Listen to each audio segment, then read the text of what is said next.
What's going on, guys? It's Colin here for NextGenTactics, and I wanted to put out a commentary to talk about a few things, and I actually made a few attempts to do this as a live commentary and failed miserably.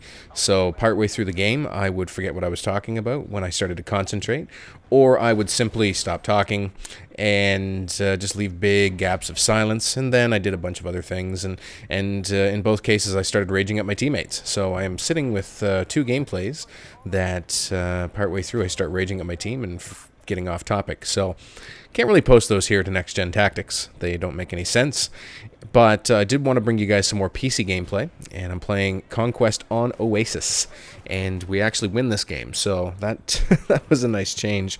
I got on team after team after team that weren't really going for it, so I had some frustration leading up to this round, but fortunately I was able to, we hung in there for a win, and I actually spawned in, and we were slightly ahead in the game, and we stayed dual cap for a while, but we managed to come back and get the job done. And I know you guys hate it when I spoil the endings, but I wanted to just get that out of the way, get the gameplay out of the way first so that I can talk about some other things.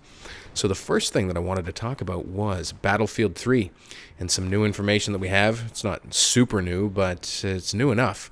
And what they have done is announced roughly the release date of Battlefield 3, and that will be November of 2011. Now, they haven't announced a specific date, and I would speculate that that is because they want to wait and see what Activision does with Modern Warfare 3. So whether they want to release before or after, how they're going to compete with that, I think that that's all kind of part of the strategy. So they are going to stay hush-hush on that for now. And what DICE doesn't like to do is give out information and then not live up to it. So like if you remember Bad Company 2, when the last map pack was released, they didn't give a release date till like the week before or a few days before, just because, you know, they didn't want to release information and then not be able to deliver. So that's kind of DICE's MO, which is cool. I'm okay with that. But if they narrow it down to November, then you can kind of sort of estimate as to what they're going to do, and they're going to try and compete with Modern Warfare 3. So that's cool. And you know I'm a fanboy, so you know I hope that Battlefield 3 absolutely kicks ass. And they have also put out some concept art, and I'll leave a link in the description of this video as to where you can go check it out, for some of the maps that they are recreating using the Frostbite 2 engine for the Back to Karkand expansion pack.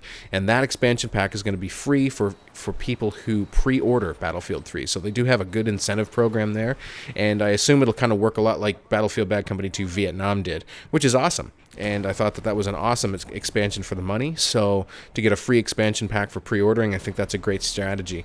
And they've already stated that Battlefield 3 has been pre-ordered 7 times more than Bad Company 2. I think that was the figure. So that's it's pretty awesome.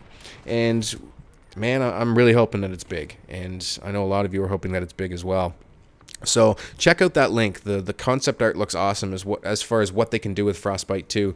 And was also checking out an interview with Patrick Bach, who's the producer on the game. And he's talking about consoles and how they fit into the picture. Now, a lot of people are thinking about making the switch to PC gaming just for Battlefield 3. We've talked about that at length. You know, I obviously made the switch, and I'm going to talk about some of my struggles with that transition here shortly.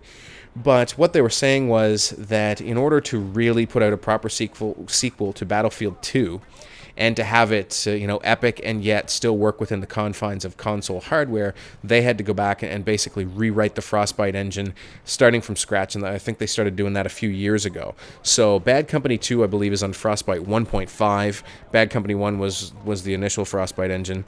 And Battlefield 3 will be Frostbite 2, and that is a fairly substantial rewrite from what I understand.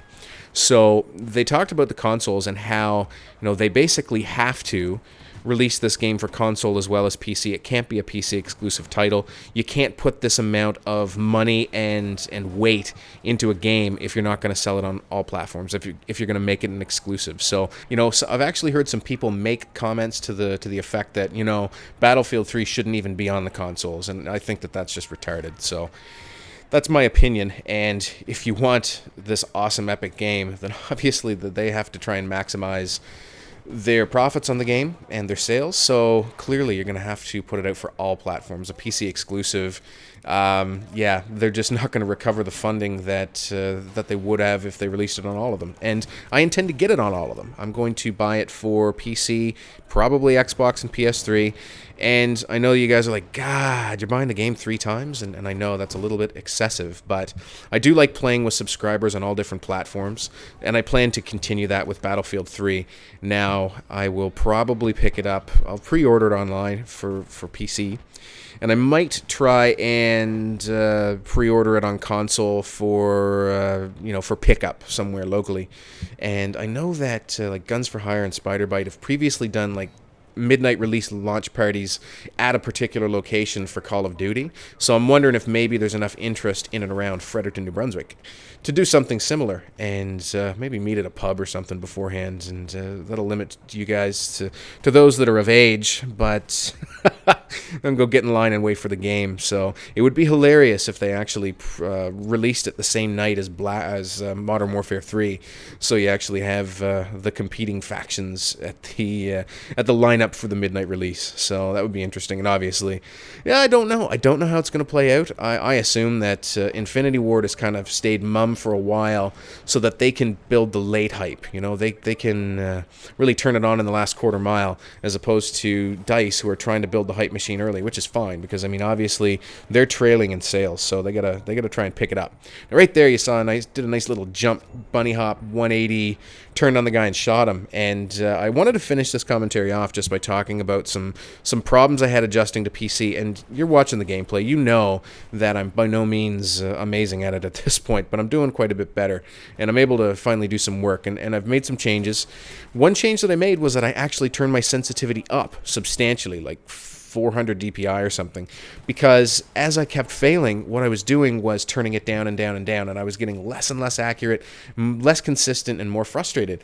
And what I found was my mouse hand, I was using way too much arm movement, and with turning the sensitivity up, I was able to just use more wrist. Put more wrist into it. And right here I fail on what could have been like a triple montage clip, but I got greedy going for dog tags, so I'm a dumbass. But what you gonna do? So now that I'm able to subtly use my wrist, and I'm saying that in a sultry voice because I know that those of you with dirty minds are going to go there anyway.